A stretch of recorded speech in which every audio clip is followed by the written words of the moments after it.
The autumn wind rustled through the trees as I stood outside my parents' house, my hand frozen on the doorknob. I'd arrived early for Sunday dinner, a tradition I'd maintained despite my success, only to overhear the conversation that would change everything. "James is perfect for hosting Thanksgiving this year," my sister Amanda declared. "His house is massive and it's not like he has a family to worry about." "He does seem rather available," my mother agreed, her tone carrying that familiar mix of concern and judgment. 40 people should fit comfortably. I remained motionless, listening as my family carved up my Thanksgiving without bothering to consult me. Through the window I could see them gathered in the kitchen, Amanda, our mother, and my younger brother Michael Pick, all nodding in agreement as they planned to volunteer my time, my home, and my resources. "Did anyone actually ask James about this?" Michael's wife Sarah asked, her voice carrying a hint of concern. Amanda laughed. "Ask him. Why? He never has plans anyway. Besides, it's about time he contributed something meaningful to this family." I had to suppress a bitter chuckle at that last part. If they only knew about the trust fund I'd established for their children's education, or how I'd quietly purchased and forgiven their mortgage during the financial crisis last year. But that was my way. Helping from the shadows, never seeking recognition. "We'll need him to handle everything," my mother added. "The cooking, the cleaning, the setup. You know how particular Aunt Helen is about her holiday meals. And the kids can stay over at his place the whole weekend." Amanda chimed in. "Give us parents a break. His guest rooms are just collecting dust anyway." I pulled out my phone and opened my banking app, checking the confirmation $47,000 for the luxury villa in Bali already paid in full. First-class tickets booked. Private chef arranged. Everything was set for my own perfect Thanksgiving. One that had been planned months ago. The irony wasn't lost on me. While they saw me as the lonely workaholic brother with the empty house, I'd built an empire in international real estate development. My modest 5-bedroom home was just one of 12 properties I owned globally. The company I'd founded, Kingston International, had just closed a $2.3 billion deal last week. Not that my family ever bothered to read the business section of the newspaper. "It's settled then," my mother declared. "We'll tell him at dinner tonight. He can't say no with everyone here." I took a deep breath, straightened my jacket, and finally opened the door. "Game time. James." My mother's face lit up with that particular smile she reserved for when she wanted something. "You're early, dear." "Traffic was light," I replied, hanging up my coat. The $3,000 Tom Ford jacket looked deceptively simple. Another part of my carefully cultivated image of modest success. The next hour unfolded exactly as I'd expected. Small talk over appetizers, carefully casual questions about my work, did still doing that property thing, and pointed comments about family obligations. Finally, over the main course, they sprung their trap. "So James," my mother began, sharing a look with Amanda, "we've been thinking about Thanksgiving." I kept my expression neutral as they laid out their plans. 36 people, 4 days of hosting, multiple meals, childcare. The list of expectations grew with each passing minute. "It's perfect," Amanda concluded. "You have all that space, and this way everyone else can relax and enjoy the holiday." They all stared at me, waiting for my inevitable agreement. In the past I would have said yes. I'd always been the reliable one, the responsible brother who could be counted on to sacrifice his time and resources for family harmony. But something had shifted in me over the past year. Maybe it was watching Amanda and Michael take my generosity for granted one too many times. Maybe it was the realization that my silence about my success had enabled their presumptions. Or maybe I was just tired of being the family's convenient solution. "I'll have to check my calendar," I said mildly, taking a sip of water. "Check your calendar." Amanda's fork clattered against her plate. "What could you possibly have planned?" I met her gaze steadily. "I'll let you know by Wednesday." The rest of dinner passed in a blur of tense conversations and pointed looks. As I drove home that night, I finalized the last details of my plan. A quick call to my assistant confirmed everything was in place. Over the next 2 days, I watched the family group chat explode with Thanksgiving plans. Amanda shared Pinterest boards for decorations I was expected to provide. My mother sent detailed menu requirements. Michael's wife suggested activities for the children, activities I would apparently be supervising. Not once did anyone actually ask if I was willing or able to host. Wednesday morning, exactly 72 hours before Thanksgiving, I sent a simple message to the family group chat. Unfortunately, I won't be able to host Thanksgiving this year. I have other commitments. The response was immediate and explosive. What do you mean, other commitments? Amanda called within seconds. Exactly what I said, I replied calmly. I have plans. Plans. What plans? You never have plans. Her voice rose with each word. We've already told everyone you're hosting. All the arrangements are made. Arrangements you made without consulting me. I pointed out. I'm sorry if this causes any inconvenience, but I'll be out of the country for the holiday. The phone exploded with notifications, text messages, voice calls, even emails began pouring in. My mother called in tears. Michael sent angry paragraphs about family responsibility. Amanda's messages became increasingly hostile. I turned off my notifications and continued packing. That evening, as the family crisis reached its peak, I posted a single photo to my rarely used Instagram account, my first-class ticket to Bali, along with the reservation details for my private villa. The silence that followed was deafening. Then came the question, how could I afford such a luxury trip? Why hadn't I told them about my travel plans? Who was I going with? I left them all unanswered. Thursday morning, as my family scrambled to reorganize their Thanksgiving plans, I boarded my flight. My phone contained dozens of missed calls and unread messages, including one final guilt trip from my mother. I hope you're happy ruining everyone's holiday like this. I settled into my first-class seat, accepting a glass of champagne from the flight attendant. On my laptop, I pulled up the latest report from Kingston International. The merger we'd been working on for months had just been approved. By the time I returned from Bali, my net worth would increase by another $500 million. My phone buzzed with one last message from Amanda. I just don't understand why you're being so selfish. This isn't like you, James. But that was where she was wrong. This was exactly like me. The real me they'd never bothered to know. The me who'd built an international empire while they assumed I was merely getting by. The me who'd chosen to stop enabling their presumptions and start living life on my own terms. As the plane took off, I couldn't help but smile. Sometimes the best revenge isn't about causing harm. It's about finally standing up for yourself. The next message I sent was to my assistant. Begin phase 2. It was time to show my family exactly who they'd been taking for granted all these years. But that revelation could wait until I returned from paradise. My phone buzzed again. A news alert this time. The merger announcement had gone public. My name and photo were splashed across the business section of every major news outlet. By the time my family sat down for their hastily reorganized Thanksgiving dinner, they'd be digesting more than just turkey. The plane climbed higher, leaving behind the city where I'd played the role of modest, reliable James for so long.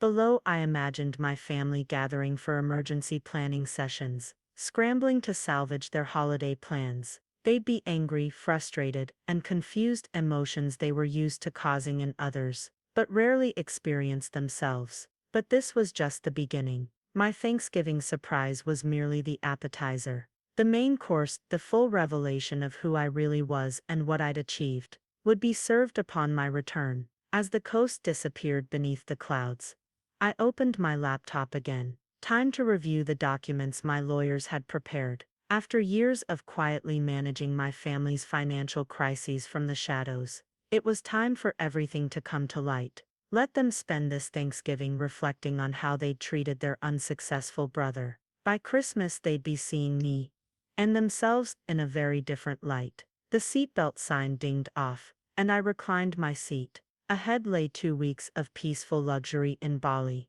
Behind, a family learning their first lesson in consequences. Sometimes the biggest statement you can make is simply saying no. 3 days into my Bali vacation, the messages changed from angry to desperate. Did you really buy Pacific Crown properties? My brother texted, why didn't you tell us? I sipped my morning coffee on my private villa's deck, watching the sun rise. The $4.2 billion merger had made headlines, but that was just the beginning of their education. The infinity pool reflected the morning light. As I scrolled through the hundreds of missed calls and messages, my family had progressed through the stages of grief remarkably quickly: denial, anger, bargaining, and now they were somewhere between depression and acceptance. My mother's latest voicemail was particularly telling: James, darling, we had no idea you were so successful. Please call us back. We need to talk about this, about everything. Amanda's tone had shifted dramatically from her previous messages.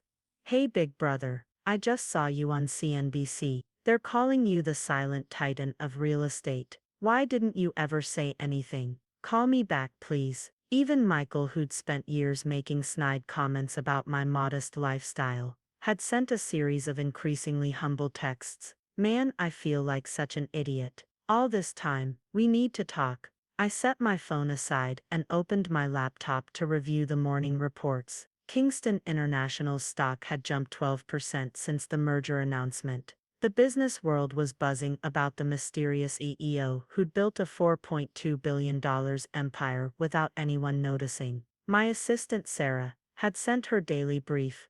Your family has been calling the office non-stop. Your sister tried to schedule a meeting through the corporate line. Your brother showed up at headquarters, but was turned away by security. Your mother has been telling everyone at her country club about her brilliant businessman son. Should I continue maintaining radio silence? I typed a quick response. Yes, proceed with Phase 2.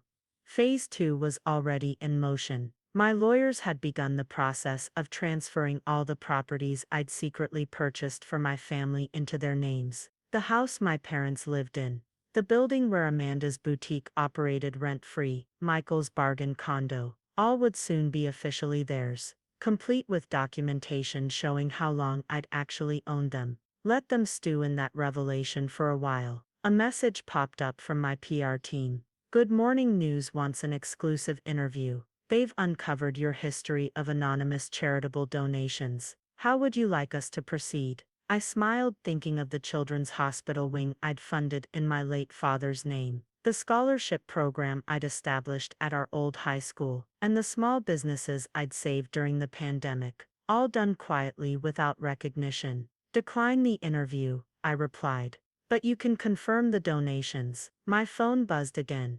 A message from Aunt Helen, the family matriarch whose opinion had always carried the most weight. James, I just read about everything you've done for the community. Your father would have been so proud. I'm ashamed we didn't see who you really were all these years. That one stung a bit. Dad had always believed in me, even when everyone else saw me as the reliable but unremarkable eldest son. He'd passed away believing I was just moderately successful, never knowing I'd already built an empire. A notification from my banking app caught my attention. Amanda was trying to access the trust fund I'd established for her children's education, money she hadn't known existed until yesterday. Michael had been Googling the value of his condo building. My mother had called her bank to inquire about the mortgage I'd paid off 2 years ago. The pieces were falling into place. My phone rang, on the private line. Only a handful of people had access to. It was Marcus, my CFO and oldest friend.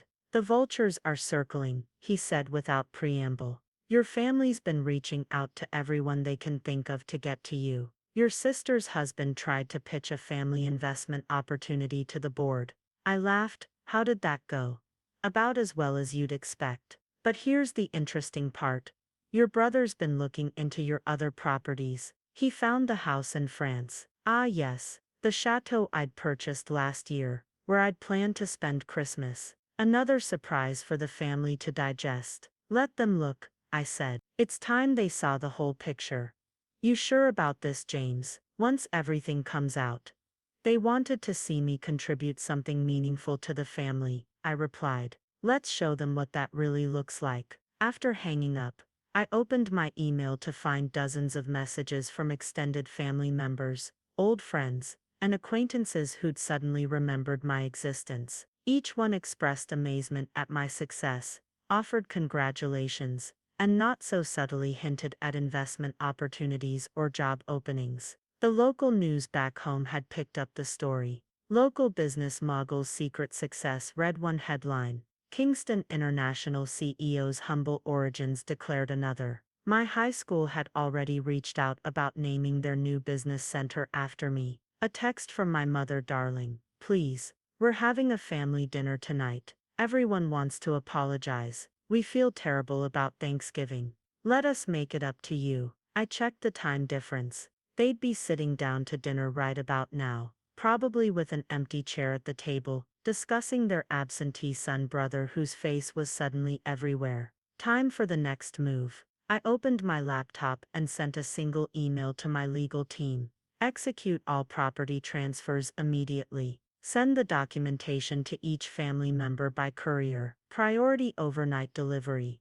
Then I drafted a message to the family group chat. Hope you're enjoying dinner. Check your mail tomorrow. Consider it an early Christmas gift. Within minutes my phone exploded with responses, but I'd already turned it off. From my villa's deck I watched the sun set over the Indian Ocean. Tomorrow they'd receive thick envelopes containing property deeds, trust fund documents, and detailed records of every time I'd quietly stepped in to help them over the years. They'd learn about the college funds, the paid-off debts, the anonymous donations to their causes, but more importantly, they'd learn something about assumptions and gratitude. My assistant had already arranged my Christmas plans. 2 weeks at the chateau in France. The invitations would go out next week, after my family had time to process everything. They'd have a choice to make: continue taking me for granted, or acknowledge the reality of who I'd become. Either way, I'd finally stopped playing the role they'd assigned me.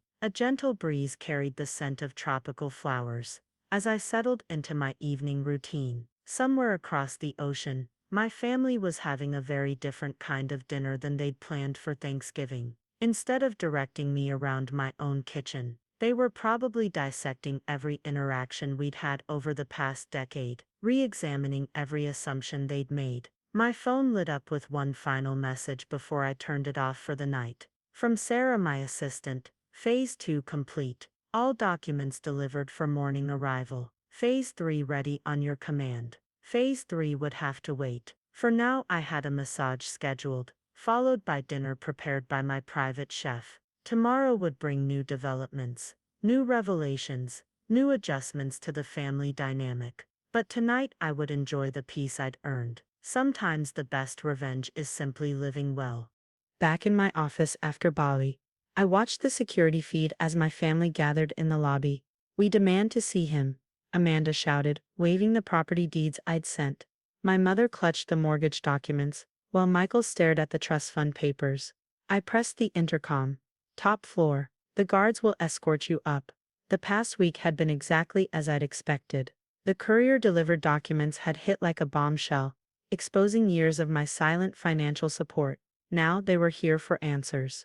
I straightened my Brioni suit and watched through the floor-to-ceiling windows of my penthouse office as my family was escorted into the private elevator. Kingston International's headquarters occupied the top 10 floors of the city's most prestigious building, another detail I'd kept to myself all these years. "They're here," my assistant announced through the intercom. "Send them in." The door opened and my family stumbled in, looking completely out of place in my minimalist executive suite. Their expressions ranged from shock to awe as they took in the view, the artwork, and finally me behind my desk. "James," my mother breathed. "This is incredible. Have a seat." I gestured to the conference area. "I assume you have questions." Amanda clutched her property deed. "The boutique building. You've owned it this whole time." "All those times I complained about the landlord. You were complaining to me," I finished. "Yes. I bought it 5 years ago when the previous owner planned to triple your rent." Michael stared at the trust fund documents. "My kids' college, their future. You've been planning this since they were born." "Someone had to." My mother's hands trembled as she held up the mortgage papers. "The house, when we almost lost it during the recession. I couldn't let that happen," I said simply. The silence that followed was heavy with unspoken revelations. Years of assumptions, judgments, and casual dismissals were being rewritten in their minds. "Why didn't you tell us?" Amanda finally asked. I leaned back in my chair. Would it have changed anything? Would you have stopped volunteering my time, my home, my resources without asking? Would you have started seeing me as something other than the convenient solution to every family problem? They flinched at my words. The Thanksgiving ambush was the last straw, I continued. Not because you wanted me to host, but because you never considered I might have my own life, my own plans, my own success. We had no idea, my mother began. Exactly. You never asked. You never looked. You were too busy deciding who I was to see who I'd become. The city sprawled below us, a testament to the empire I'd built while they dismissed me as merely getting by. The chateau in France, Michael said suddenly. That's yours too. Yes, that's where I'll be spending Christmas. Their faces fell at the reminder of my holiday plans, unless I continued, reaching into my desk. You're interested in a different kind of family gathering. I pulled out 3 envelopes, thick cream-colored paper with gold embossing. These are invitations, 2 weeks at the chateau, private jets, personal staff, everything arranged. A chance to start over, to get to know each other as we really are. They stared at the envelopes, understanding the choice before them. But first, I said firmly, we need to establish some new boundaries. My assistant brought in coffee as I outlined my terms. No more volunteering my time without asking. No more assumptions about my availability. No more taking my generosity for granted. And one more thing, I added. Everything I've given you, the properties, the trusts, the financial support, it's all yours to keep. But going forward, you make your own way. I'll always be here to help in genuine emergencies. But the blank checks stop now. Amanda nodded slowly. We've been horrible to you, haven't we? Not horrible, I corrected. Just careless. And now you know better. My mother wiped her eyes. All these years you've been taking care of us. And we never. The past is past, I interrupted gently. What matters is what happens next. I handed them the invitations. Christmas in France. A fresh start. Your choice. They took the envelopes with shaking hands. The jets leave in 3 weeks, I said, standing.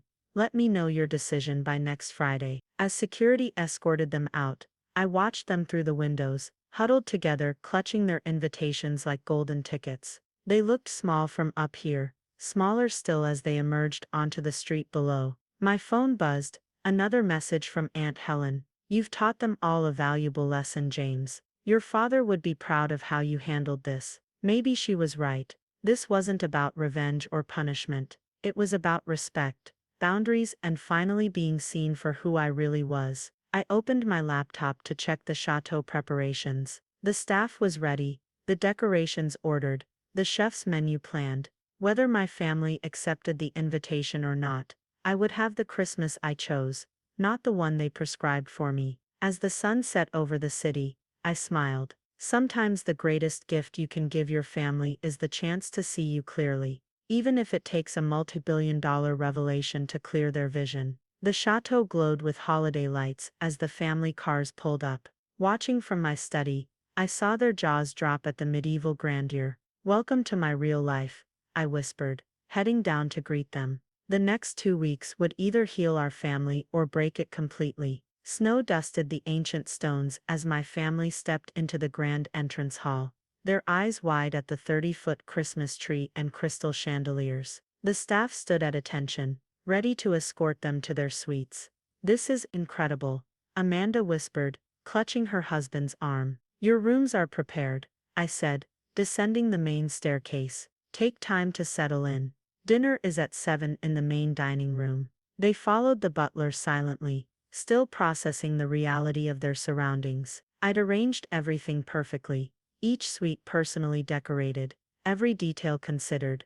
This wasn't just a holiday, it was an education. At dinner, seated at the long mahogany table, the awkwardness was palpable. Crystal glasses clinked, silver scraped on fine china, but conversation was sparse. Finally, Michael broke the silence. I found my company's loan papers in my suite.